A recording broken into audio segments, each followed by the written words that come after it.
Oh, what bad news! Bad news the last couple of days, mate. My mate John, who used to run that, who ran Jab Signature, the clothing, the clothing that I was going to send you in, but you couldn't get any. You weren't allowed any. He's dropped down dead, mate. 40-year-old with an asthma attack.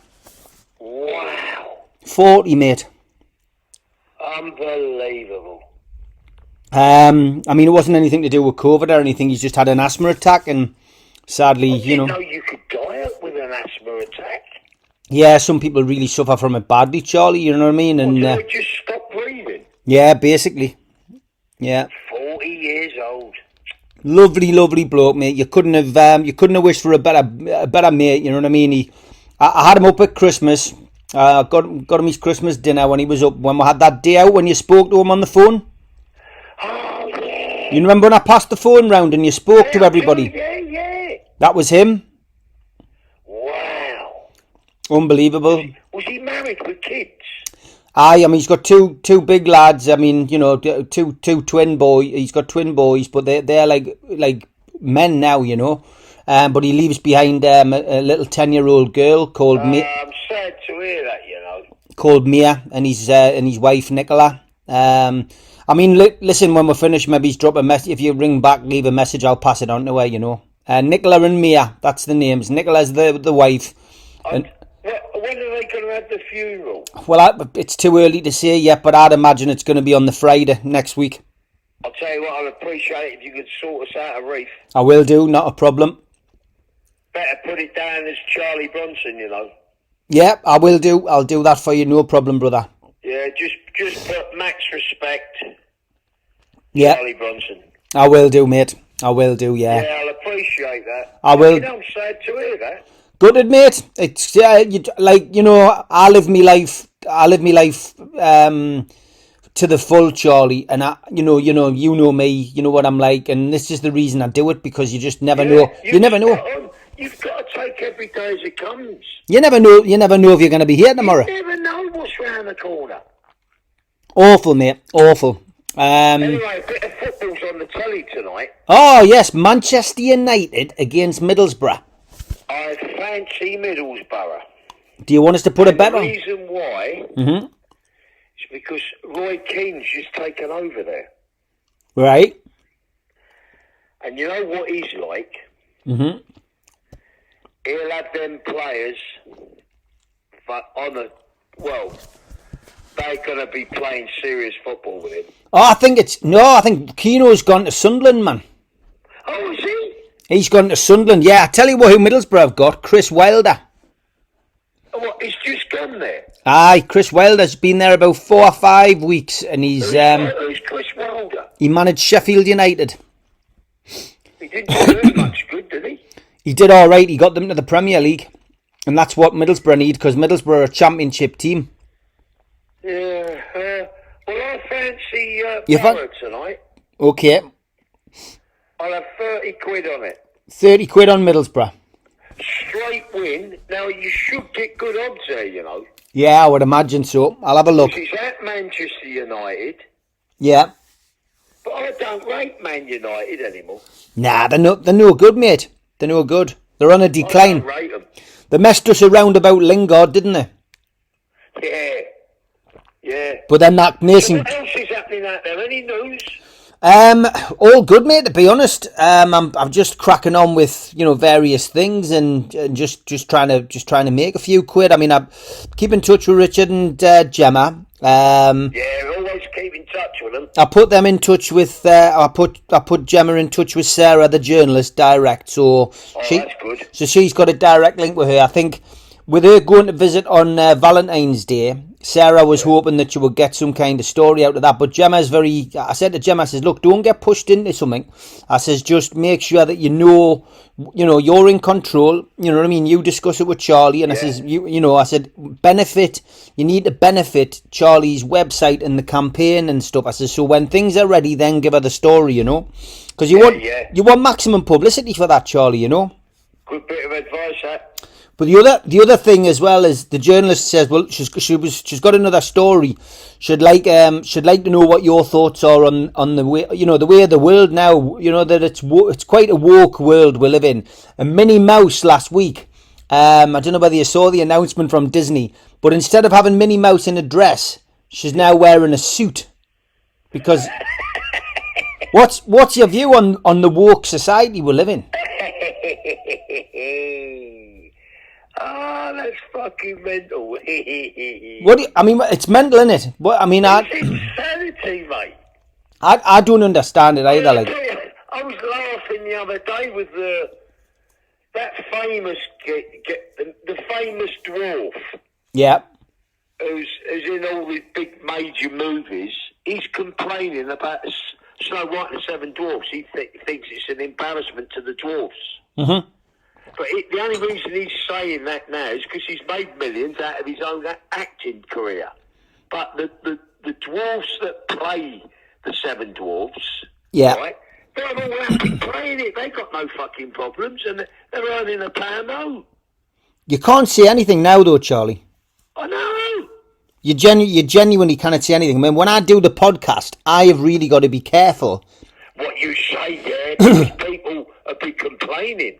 I'll give you an example. When the takeover went through, we did a program on the podcast, and we had a guy from Saudi Arabia on. So he's got pretty good English, but he's Saudi Arabian. And what, was he a Muslim? Yeah. He's a good guy. I've met him. He's been to England. Yeah. He's been to watch a Newcastle game, but instead of he got lost in translation. He meant to say transitional. But what he said was transsexual.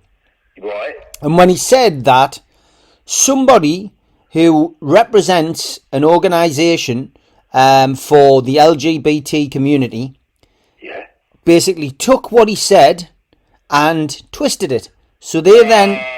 Unbelievable. So they then accused our show of being homophobic. And they said... And they said, honestly, they said that we were laughing at transsexuals, which you couldn't have gone further from the truth. We were laughing at his pronunciation of a word, mispronunciation of a word. We weren't laughing at transsexuals. We were laughing at the mispronunciation. I mean, it's like that old program in the 70s, Mind Your Language. You know, where there was communication breakdown because of accents. And I mean, this is the world's gone nuts, like. But having said that, there was a transsexual in prison, and they sent him to Style, a woman's prison, and while he was there, he raped 2 women. Oh, well, there you go. I mean, there's a... The world's gone fucking mad.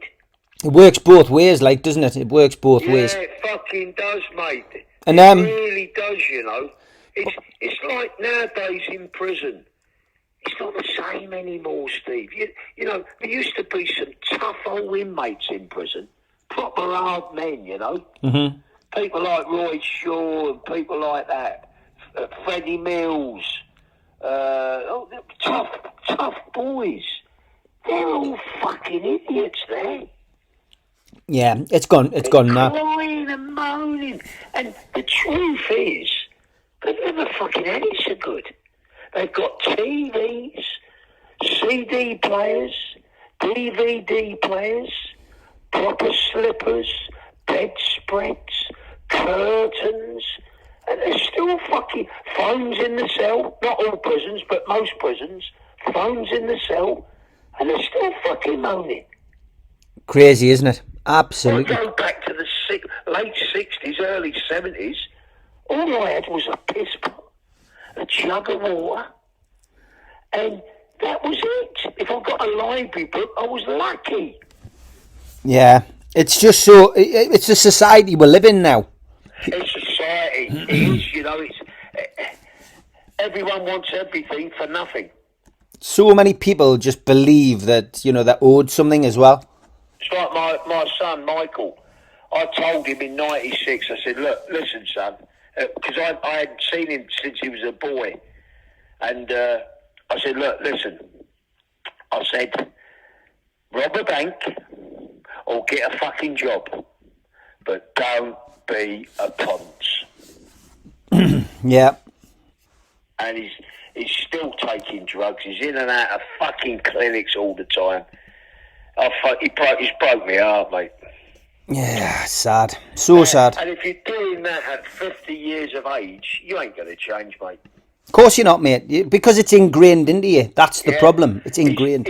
He's gone down that road. As far as I'm concerned, it's self-inflicted. And I can't help it no more, mate. I can't help it.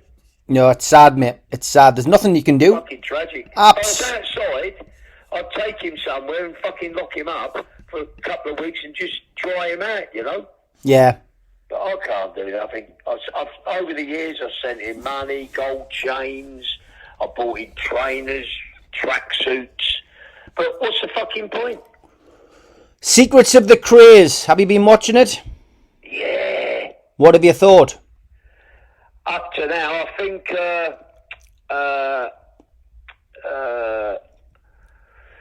I forget her fucking name now. Flanagan? Flanagan, yeah, I think she comes over brilliant, mate. Yeah, she does, mate. Kim was good. I think Lambriano's a bit of a prat, to be honest. Yeah. Well, on Tuesday, I'm in it. I'm saying that is because when that kicked off and they killed that geezer, Jack the Hat, he was on the stairs fucking crying with his brother. Yeah. I read all the statements. Yeah. Ron showed me all the depositions. And then as soon as they got their fucking life sentences, for their appeal, they made fucking statements against Ron. You know, he don't impress me, mate. He don't impress me. It's been, you know, it is a good programme. I'm on Tuesday nights talking about the business side of things with him. And this week? Yeah, Tuesday night I'm on. Oh, fuck me, lovely. So you'll see us, mate. You'll see us. Oh, nice one. Yeah. Who else is on it? I don't know, mate. I can't remember. It's that way because it's a couple of years since we filmed it, and I can't remember who's on it. I think some of the same people are on. But I'll tell you what I did like. I loved that old interview they done on the telly. Oh, it's brilliant. The BBC one. That was brilliant. And you know how they speak? You wouldn't think that they're dangerous, violent people the way they spoke. I know. It's hello there. How are you? Soft-voiced. Hello, Charlie. How are you, my friend? And it was polite and everything. Hey, I've got to be honest with you. There's never going to be them again, you know. No, there's not. Before the time runs up, the food bank in Newcastle, do they just have to send you a letter and with a charity number on to get some artwork? If they send me a letter, yeah, and give me the registration number of the charity, yeah, I will send them a piece of art. Okay, I'm going to get on that for you, mate. I'm going to get you this. All they've got to do is auction it off or raffle it off, but tell them from me, don't let it go for less than a monkey. Yep, I will do, brother. I will do that. I'll be privileged to do them a piece. Yeah, well, that's great. We'll get a bit of publicity for that as well. Now, don't forget Middlesbrough tonight.